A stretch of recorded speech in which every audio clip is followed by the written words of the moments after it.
Let's just dive right into this explainer. So growing up, we're all told these legends that try to explain the origin of evil and suffering, right? And usually these stories point to some wicked being tempting humanity into sin, but the ancient Greeks, they had a totally different take.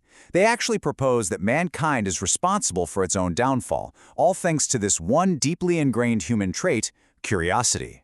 Today, we're unpacking the sweeping history of man-made disasters, and we're doing it through the lens of ancient Greek mythology, specifically the enduring myth of Pandora's box.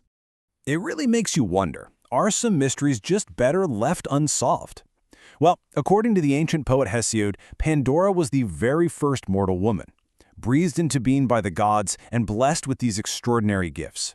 But Zeus gave her two very specific things, this relentless trait of curiosity, and a heavy sealed container with strict instructions to literally never open it. And, of course, her curiosity won. This sets up our whole journey today.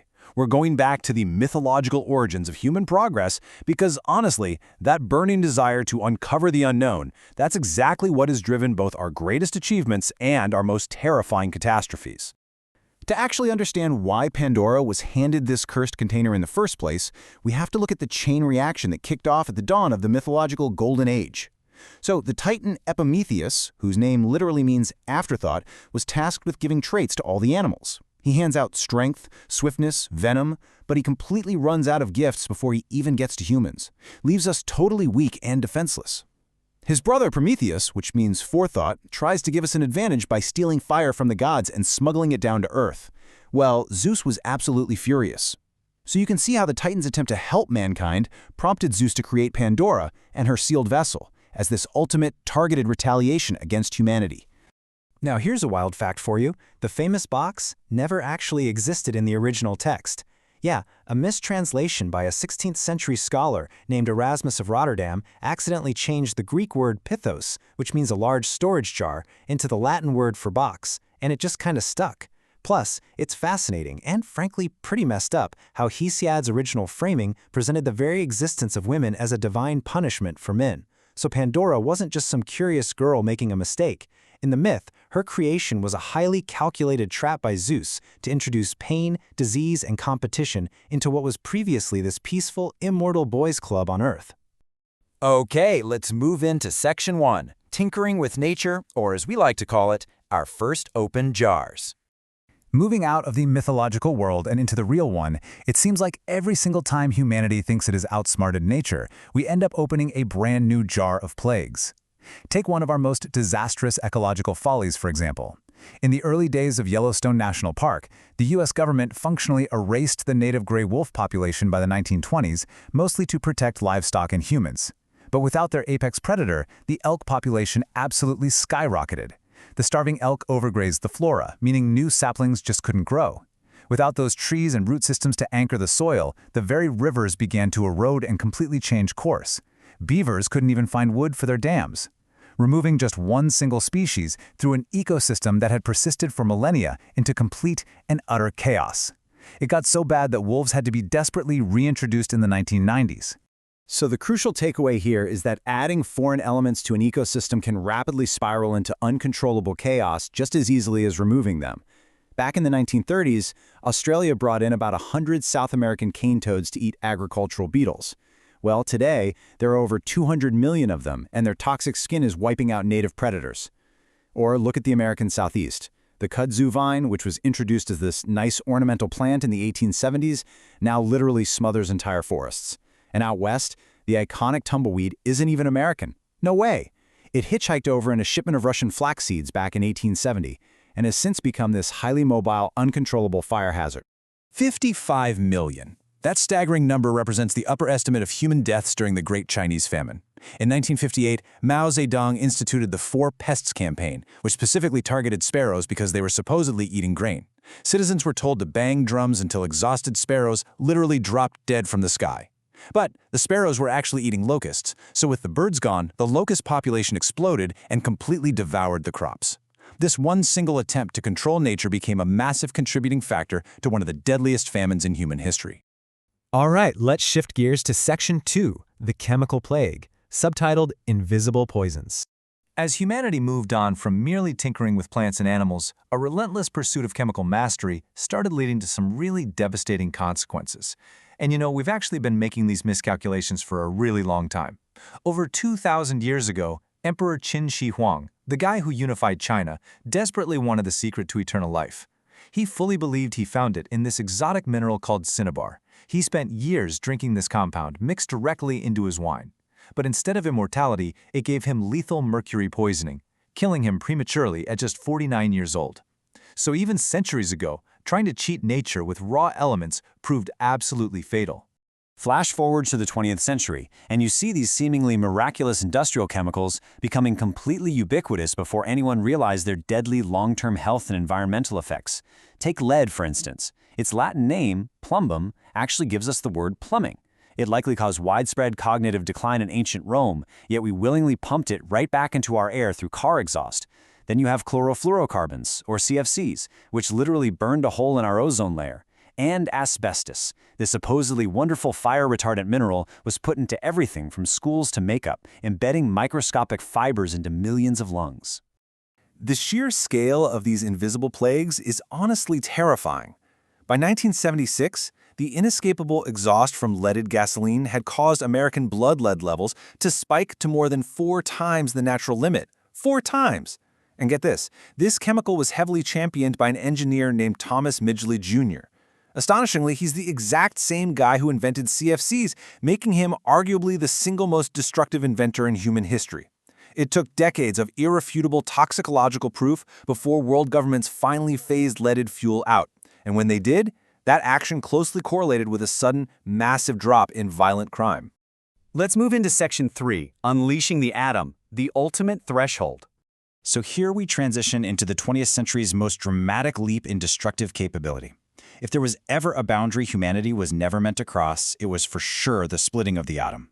J. Robert Oppenheimer's haunting realization during the Trinity detonation, saying, "Now I am become death, the destroyer of worlds," marks the exact moment humanity gained the unprecedented power of total self-destruction. For the very first time in history, we had transcended the abilities of mortals and basically gained access to the wrath of gods.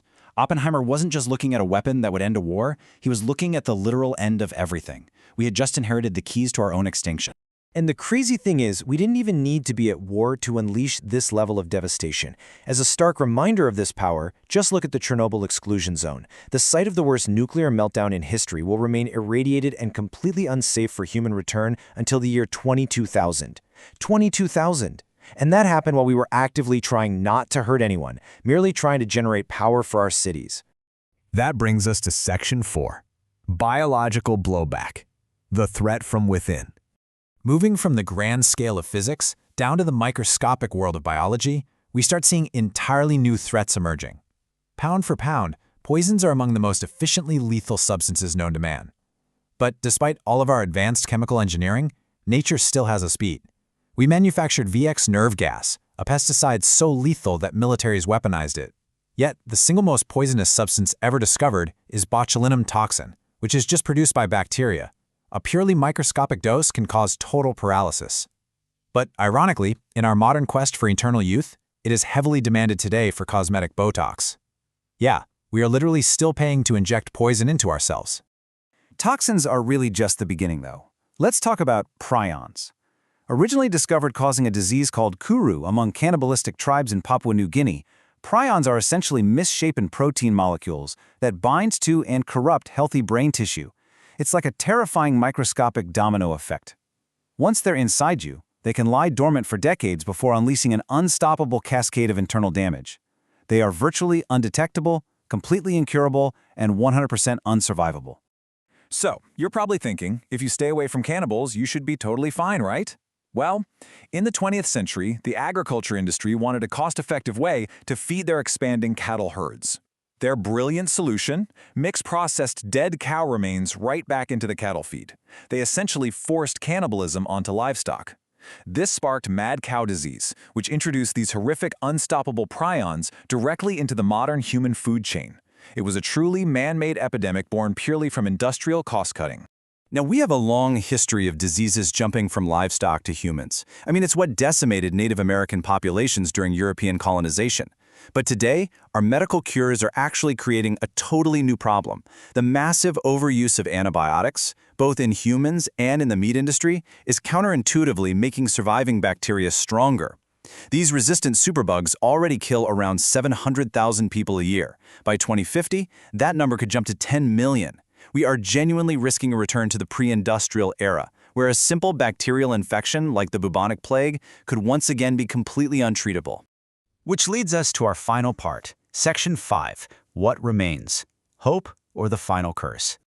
Let's examine our modern equivalents of the evils flying out of Pandora's jar. Because, let's face it, the plagues definitely didn't stop in the past.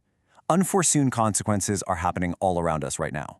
For 70 years, we thought plastic was this innocuous, miraculous invention. Today, microplastics have infiltrated every single layer of our food chain, our water, and our soil. To put that into perspective, you are likely ingesting about 5 grams of plastic every week. That's the mass of a credit card. We're basically in a situation where we just have to cross our fingers and hope it doesn't have catastrophic long-term health impacts, exactly like we did with lead and asbestos. This leads to a frankly terrifying cosmological hypothesis known as the Great Filter. It basically attempts to explain why we haven't found other intelligent life in the universe yet. It suggests there's an inevitable barrier that eventually destroys advanced civilizations. We really have to wonder if our relentless progress, our constant opening of new jars, is just a one-way ticket to getting filtered. Do we eventually reach a tipping point where we create problems vastly faster than our intellect can actually solve them?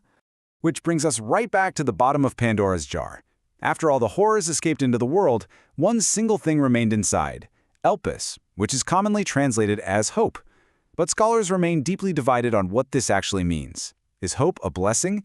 Is it our lone antidote, promising that humanity can endure and eventually figure out how to fix all our mistakes? Or, as some pessimists argue, is hope actually the cruelest evil of all, leading us blindly astray on a path toward a salvation that's just never coming? The changes we make to this world are permanent and irreversible. One philosopher famously compared humanity to a mouse whose curiosity leads it into a trap, where it's instantly killed by forces vastly beyond its comprehension or design, to no one's particular surprise. Just like that mouse, we are powered by a burning desire to investigate the unknown. But once the box is open, there's absolutely no shutting it. So what should you take away from all this? As we leave our irreversible footprint on the world, we really have to ask ourselves, is our curiosity the key to our salvation, or is it just the very thing that's going to pull the trap shut?